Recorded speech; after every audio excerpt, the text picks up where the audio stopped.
હવે આપણે 14મું chapter semiconductor ઇલેક્ટ્રોનિક્સમાં પહેલા ઉદાહરણના દાખલાઓ લઈએ.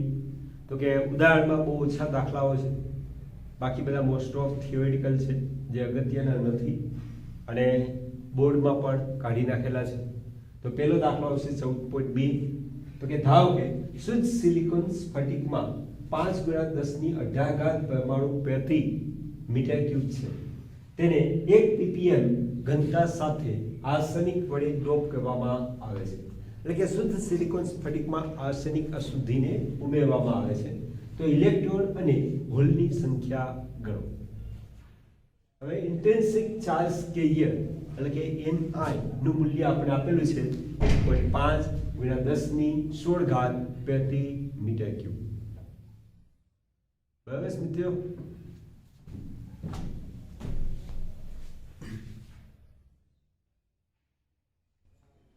હવે ઇન્ટ્રિન્સિક ચાર્જ કહીએ ni બરાબર 1.5×10⁻16 પ્રતિ મીટર ક્યુબ આપેલ છે. હવે જે આર્સેનિક અશુદ્ધિ ઉમેરવામાં આવે છે એ 1 ppm એટલે પાર્ટ્સ પર મિલિયન એટલે કે 10⁻16. બરાબર? એટલે કે અહીંયા ni ની કિંમત આપેલી છે ni બરાબર 1.5×10⁻16 પ્રતિ મીટર ક્યુબ અને 1 ppm બરાબર 10⁻6. હવે આર્સેનિક ના પરમાણુઓને લીધે ઇલેક્ટ્રોનની સંખ્યા, આર્સેનિક અશુદ્ધિ ઉમેરતા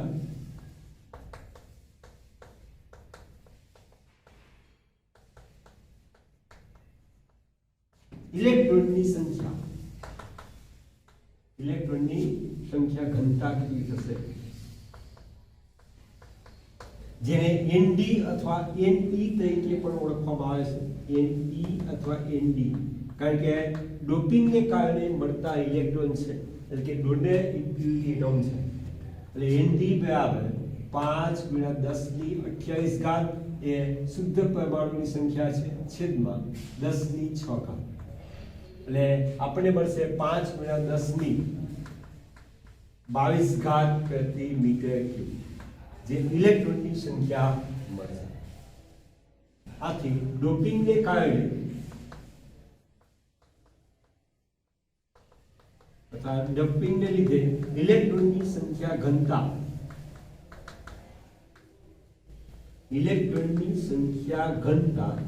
જેને આપણે Ne અથવા Nd જે હમણાં જ આપણે મેળવ્યું 5×10⁻22 પ્રતિ મીટર ક્યુબ થશે. હવે શુદ્ધ અર્ધવાહક માટે આપણે જાણીએ ni² બરાબર Ne into Nh એટલે કે હોલની સંખ્યા ઘનતા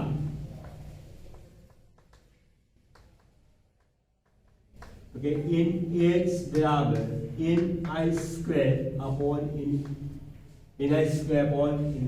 ni કિંમત આપેલી છે 1.5×10⁻16 એનો વર્ગ એના છેદમાં 5×10⁻22. એટલે મિત્રો આપણે મળશે 4.5×10⁹ પ્રતિ મીટર ક્યુબ જે હોલની સંખ્યા ઘનતા થશે.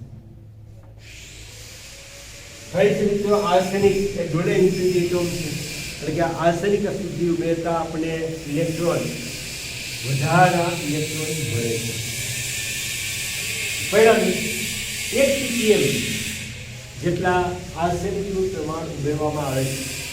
આથી આર્સેનિકના પરમાણુઓને લીધે ઇલેક્ટ્રોનની સંખ્યા ઘનતા અથવા ડોપિંગ પરમાણુની સંખ્યા ઘનતા એની બરાબર 5×10⁻28 છેદમાં 10⁻6. 5×10⁻22 પ્રતિ મીટર ક્યુબ મળશે, જે હકીકતમાં ઇલેક્ટ્રોનની સંખ્યા ઘનતા થશે. હવે શુદ્ધ અર્ધવાહક માટે ni² બરાબર Ne into Nh. તાળા પરથી Nh એટલે કે હોલની સંખ્યા ઘનતા બરાબર ni²/Ne. ni ઓલરેડી આપેલું છે 1.5×10⁻16 અને એના છેદમાં 5×10⁻22. પરિણામે આપણને 4.5×10⁹ પ્રતિ મીટર ક્યુબ જે હોલની સંખ્યા ઘનતા મળશે. હવે ત્યારબાદ આપણે 14.8 કે જેમાં આપણે ઇનપુટ A અને ઇનપુટ B આપેલા છે. હવે આ ઇનપુટ સંયોજન પરથી આપણે 14.8 ઉદાહરણ એ રીતે આપેલું છે કે આકૃતિમાં દર્શાવેલ ઇનપુટ A અને ઇનપુટ B માટે મળતા OR ગેટની સત્યાસથતા ચકાસો, એટલે કે OR ગેટ માટે તરંગ સ્વરૂપ કેવું મળશે અને તેનું ટ્રુથ ટેબલ પણ આપણે જોડે જોડે લઈ લઈએ. ટ્રુથ ટેબલ પૂછેલું નથી છતાં આપણે લઈએ. અને ત્યારબાદ 14.9 ઉદાહરણ કે આ જ ઇનપુટ સિગ્નલ માટે AND ગેટ માટે તરંગ સ્વરૂપ દો. તો મિત્રો આપણે અહીંયા પ્રેક્ટિસ થાય તે માટે આપેલા બંને ઇનપુટ A અને B માટે પહેલા આપણે OR ગેટ, પછી AND ગેટ, ત્યારબાદ NOR ગેટ અને NAND ગેટ બધાના, એટલે કે બધા જ ગેટના આપણે તરંગ સ્વરૂપ લઈશું અને સાથે સાથે ટ્રુથ ટેબલ પણ બનાવીશું. તો કે સૌપ્રથમ જુઓ પહેલા ઇનપુટ સિગ્નલ A અને ઇનપુટ સિગ્નલ B સમયના ચોક્કસ ગાળાઓ માટે આપેલા છે, એટલે કે t1 કરતા ઓછા સમય માટે A અને B ઇનપુટ બંને લો લેવલમાં છે, એટલે કે 0 0 માં છે. t1 થી t2 દરમિયાન A 1 બને છે, B 0. t2 થી t3 ગાળા દરમિયાન A 1 છે, B પણ 1 છે. t3 થી t4 સમયગાળા દરમિયાન A 0 બને છે, B 1 છે. t4 થી t5 સમયગાળા દરમિયાન બંને 0 છે. જ્યારે t5 થી t6 સમયગાળા દરમિયાન A 1 બને છે, B 0. t6 કરતા વધારે સમયગાળા માટે A 0 છે, B 1 છે. હવે આપણે સૌપ્રથમ OR ગેટ માટે આપણે તરંગ સ્વરૂપ દોરવાનું છે. આપણે અહીંયા OR ગેટ લખીએ. OR ગેટની લાક્ષણિકતા શું છે આપણે યાદ કરો મિત્રો, 0 0 0. OR ગેટ માટે લાક્ષણિકતા 0 0 0. અને એટલે કે 0 ક્યારે મળે? બધા જ ઇનપુટ 0 હોય તો. બાકી શું મળશે? 1. એટલે કે જ્યારે બધા જ ઇનપુટ 0 હોય ત્યારે 0 મળે, બાકી 1 મળે.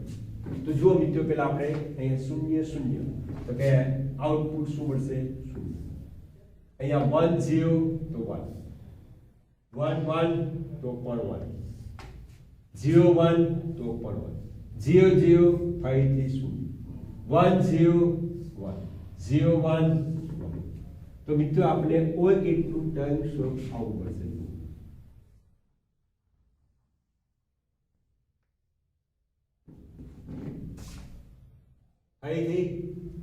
કે OR ગેટની લાક્ષણિકતા જ્યારે બધા જ ઇનપુટ 0 હોય ત્યારે આઉટપુટ કેવું મળે?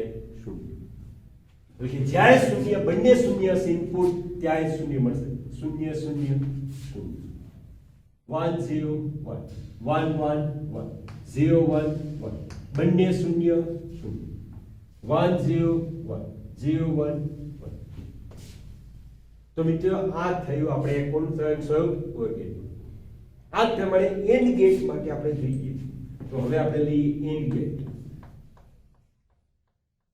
AND ગેટની લાક્ષણિકતા શું છે? તો કે 1 1 1. આઉટપુટ એક ક્યારે મળે? કે બધા જ ઇનપુટ 1 હોય ત્યારે, બાકી બધા શું? ફરીથી બધા જ ઇનપુટ 1 હોય ત્યારે જ આપણે આઉટપુટ 1 મળે.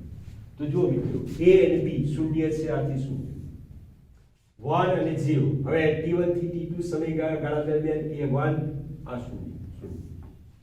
અહીંયા 1 1 એટલે 1 મળશે. અહીંયા 0 1 ફરીથી 0, 0 0 0, 1 0 0, 0 1 0. એટલે માત્ર આ ગાળા દરમિયાન જ આપણે આઉટપુટ 1 મળશે.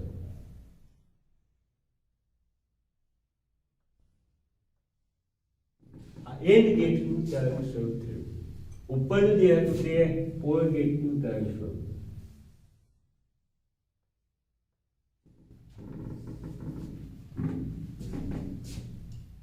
હવે મિત્રો આપણે NOR ગેટ લઈએ. તો કે NOR ગેટનું તરંગ સ્વરૂપ, તો કે NOR ગેટની લાક્ષણિકતા. તો કે ઓર ગેટના આઉટપુટની નોટમાં ઇનપુટ તરીકે આપતા બનતી એચના નોર બને એટલે આ જે ઓર ગેટનું આઉટપુટ છે એ ઇન્વર્ટેડ મળશે 0 0 0 1 આ કાઢી નાખો એટલે 0 0 હોય ત્યાં 1 બાકી બધાય શું આવશે 0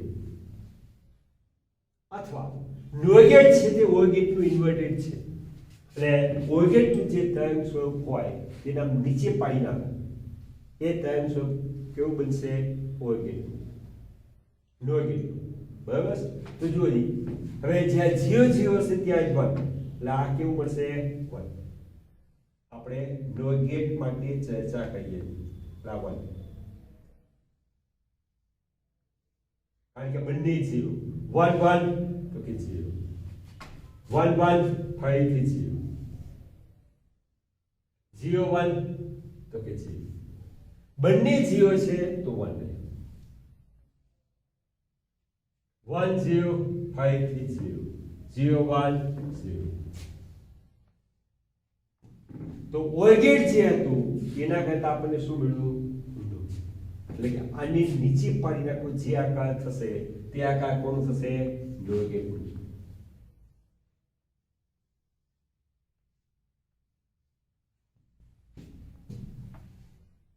એટલે 0 0 હોય ત્યાં 1 1 0 હોય તો 0 1 1 હોય તો 0 બરાબર અને 0 1 હોય તો 0 માત્ર 0 0 હોય ત્યાં 1 1 0 હોય તો 0 અને 0 1 હોય તો પણ 0 એ જ રીતે પેલા એન ગેટમાં આપણે આઉટપુટ લખી નાખીએ તો કે એન ગેટની લાક્ષણિકતા 1 1 હોય તો જ 1 બાકી બધે 0 તો કે 0 0 છે તો 0 1 0 0 1 1 તો 1 and 0 1 0 0 0 0 1 0 0 0 1 0 હવે મિત્રો આપણે લઈએ નંદ ગેટ માટે આપણે સિમ્બોલ દોરીએ ટાઈમ સ્વરૂપ નંદ ગેટમાં એન્ડ ગેટની જે લાક્ષણિકતા છે તેને ઇન્વર્ટ કરી નાખવાની એટલે કે બંને ઇનપુટ 1 1 હોય તે એન્ડ ગેટમાં આઉટપુટ 1 મળે છે આને શું કરવાનું 0 એટલે કે 1 1 0 થશે એટલે કે જ્યાં બધા જ ઇનપુટ 1 હોય ત્યાં આઉટપુટ કેવું મળે 0 કેમાં નંદ ગેટ બાકી બધી શું મળશે તો કે 1 તો કે 0 0 છે તો 1 પછી 1 0 તો 1 1 1 ત્યારે 0 મળશે પછી 0 1 0 1 0 0 1 1 0 1 અને 1 એટલે કે જે એન્ડ ગેટ હતું તેના નીચે પાડી દઈએ જે આકાર બને તે આપણે નંદ ગેટનું તરંગ સ્વરૂપ ટ્રુથ ટેબલ તરીકે 0 0 તો 1 1 0 1 1 1 ત્યાં 0 0 1 1 0 0 1 1 0 1 0 1 તો મિત્રો આ થયા આપેલ ઇનપુટ સિગ્નલ A અને B માટે or get and gate નોર gate અને નંદ ગેટના તરંગ સ્વરૂપ હવે આપણે ટ્રુથ ટેબલ બનાવીએ તો કે આનું ટ્રુથ ટેબલ તો કે જુદા જુદા સમયગાળા આપેલા છે 0 થી t1 t1 થી t2 તો જુઓ t1 t ની કિંમત t1 કરતા ઓછી હોય ત્યારે બંને 0 0 છે એટલે પેલા એનું લખી લઈએ 0 હવે t1 થી t2 દરમિયાન 1 t2 થી t3 દરમિયાન 1 t3 થી t4 0 t4 થી t5 0 t5 થી t6 1 t6 કરતા વધુ સમય માટે 0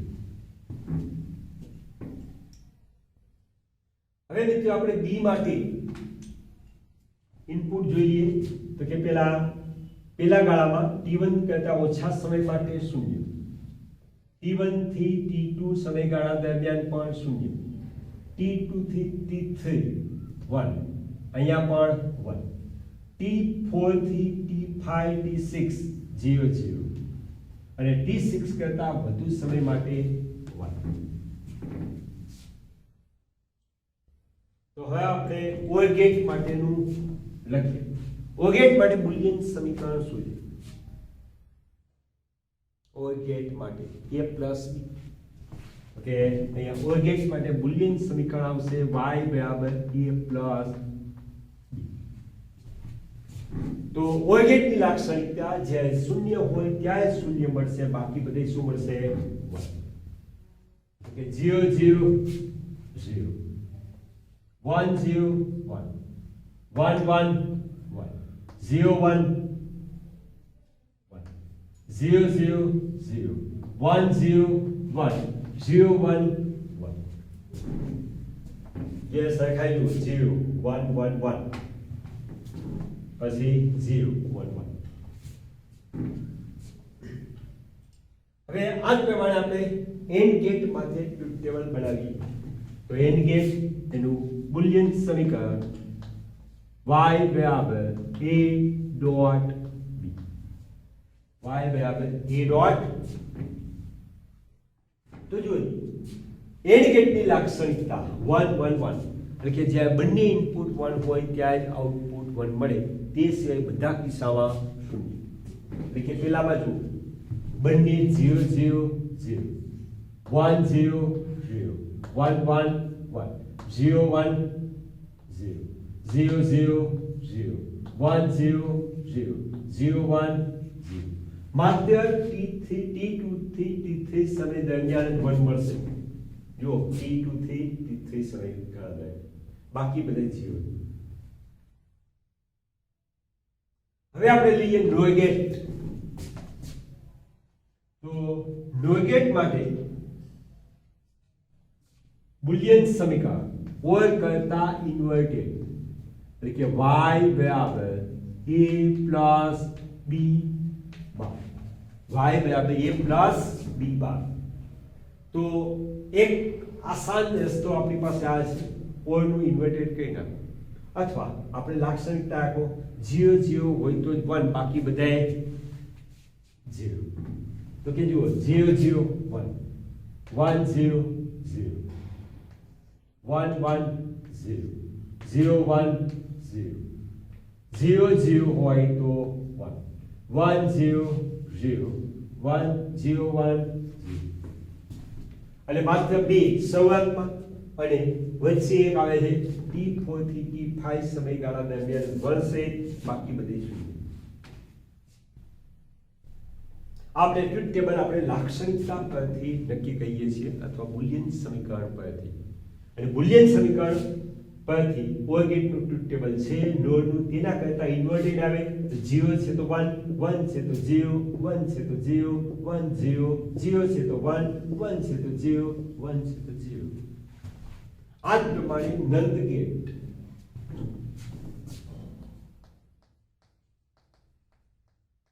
નંદ ગેટનું બુલિયન સમીકરણ